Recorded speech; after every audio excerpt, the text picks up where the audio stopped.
Chacun de nous transmet ce qu'il peut et chacun transmet à sa façon. On peut transmettre la vie, on peut transmettre des connaissances, un apprentissage, des valeurs, un patrimoine, peu importe. L'important, me semble-t-il, c'est d'être au clair avec les raisons qui nous poussent à faire acte de transmission. Et comprenez bien sûr que lorsque j'évoque les raisons en question, il ne s'agit évidemment pas de celles qui viennent spontanément comme ça dans notre parole en première ligne, si je peux dire, les mots se bousculant presque pour apporter vite une justification évidente à nos actes de transmission. Non, je veux parler des autres raisons, celles qui se trouvent derrière le premier jet, et parfois loin derrière. Des raisons plus profondes et qui demandent à être débusquées, presque exhumées. Vous voyez à l'image de ces couches de civilisations anciennes qui apparaissent seulement après que les couches chronologiquement plus récentes ont été délicatement détachées de la surface. Donc s'interroger sur l'objet, sur la matière, la nature de sa transmission. Et alors au fond, oui, se demander qu'est-ce que je transmets. Qu'est-ce que je transmets de la matière, certes, que j'ai moi-même auparavant acquise et que je m'efforce de faire passer du mieux que je le peux, mais pas seulement. Pas seulement parce que parallèlement à la matière, il arrive que l'on transmette parfois un peu de ce que nous sommes, un petit quelque chose de nous-mêmes.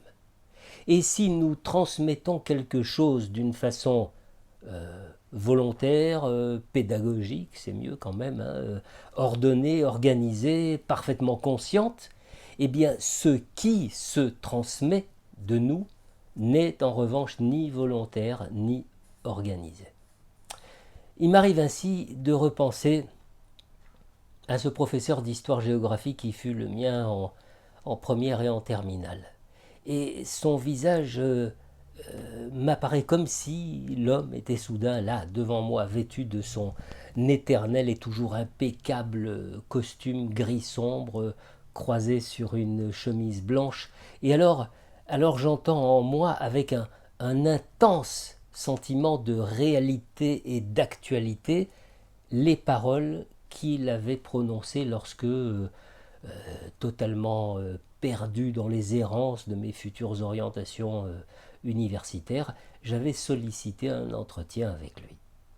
Alors il était resté, après les cours, dans un lycée désert. Il s'était assis, comme toujours, sur le bureau, les jambes pendantes et sans repos, et moi, face à lui, assis à ma table de lycée.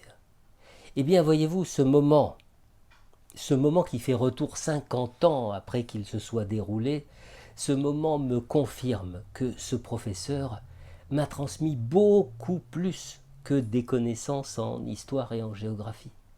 Il m'a transmis une façon de penser, une façon de me tenir dans la vie, une idée du droit, de la loi, de l'altérité, de la responsabilité personnelle, c'est-à-dire autant de lignes de force qui sont devenues miennes parce qu'elles venaient de lui.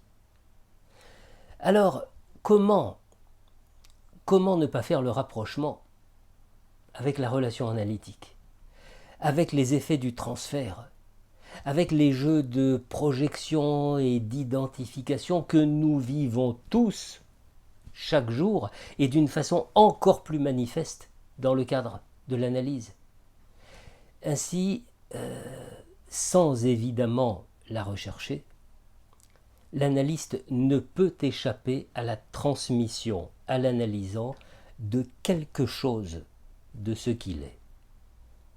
Un des buts du travail étant que l'analysant, s'il en conserve peut-être quelque chose, ne devienne pas pour autant un clone de celle ou celui qui l'accompagne plusieurs fois par semaine pendant des années.